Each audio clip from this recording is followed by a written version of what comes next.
A survivor of the San Marcos fire continues his battle to recovery. The San Antonio Firefighters Union remains silent on its offer to start contract talks.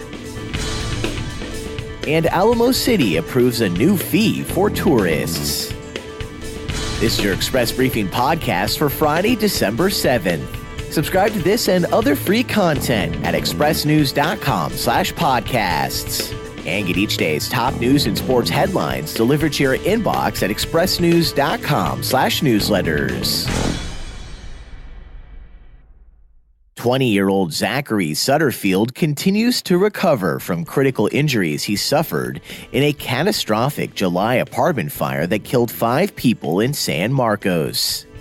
He survived what authorities would later describe as the deadliest fire in the city's history, a blaze that burned so rapidly and intensely that it killed 5 people in 4 separate apartments on the second floor of the same building. Among those who died were 2 friends Zach had been staying with, both Texas State students. Now 4.5 months later, Zachary remains hospitalized with third-degree burns to his chest, back, arms, hands, and feet, and less severe burns to his head and face. He also suffered a traumatic brain injury, which has impaired his short-term memory. He's already gone through 21 surgeries at the U.S. Army Institute of Surgical Research Burn Center at Joint Base San Antonio Fort Sam Houston, and endures 12 hours of physical therapy and wound care 7 days a week. To this day, he doesn't remember the July 20th fire or how he escaped. The Federal Bureau of Alcohol, Tobacco, Firearms, and Explosives is offering a reward of up to $10,000 for information leading to the identification or arrest of whoever ignited the fire at Iconic Village Apartments. Call 1-888-ATF-TIPS. Over the last 4 years, Firefighters Union President Chris Steele has said repeatedly he would begin contract negotiations within 7 days of the city dropping its lawsuit against the union.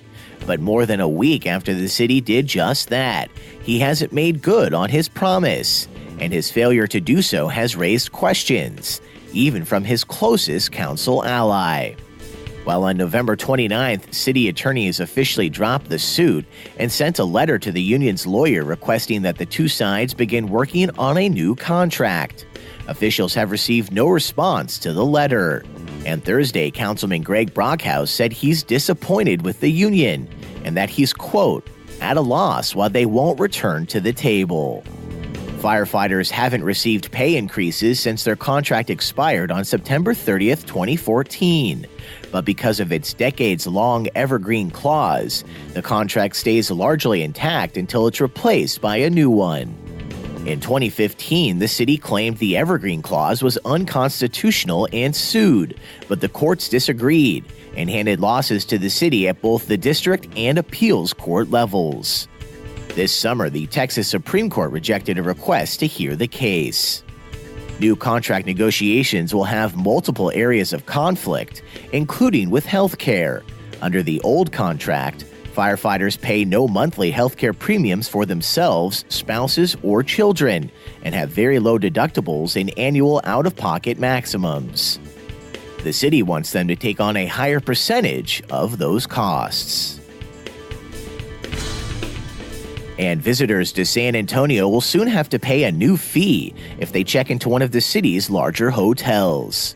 Thursday, the city council okayed the fee with the aim of generating more revenue to promote San Antonio and its hotels, restaurants, and attractions to out-of-towners. After pushback from Councilman Ray Saldana, who argued that some of the funding should be set aside for homelessness initiatives, with a 10-1 vote, council members approved a tourism public improvement district. Industry leaders have said they want to be part of a broader discussion about homelessness in San Antonio, but that's not the focus of the TPID or what hoteliers signed on to. Ahead of the vote, they successfully gathered signatures from more than 60% of the city's hoteliers. The TPID covers all of San Antonio. Hotel guests will be charged a fee of 1.25% of their room rate at hotels and motels with more than 100 rooms, and visitors will pay the fee on top of the 16.75% occupancy tax they currently pay at hotels of that size. The TPID is expected to generate $10.4 million in its first year, which will be used for marketing and promoting Alamo City. And that's your daily San Antonio Express briefing for Friday, December 7th. Subscribe to this and other free content at expressnews.com/podcasts.